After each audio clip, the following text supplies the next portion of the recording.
আচ্ছা,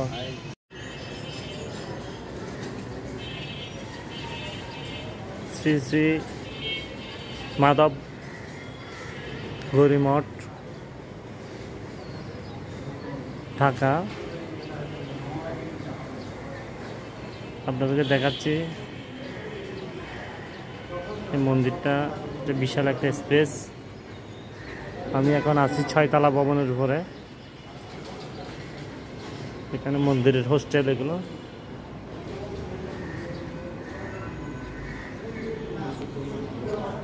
আমি নিচ থেকে নিচে দেখাচ্ছি। এখানে একটা বিন্ধ্যা দেবী আছেন এখানে।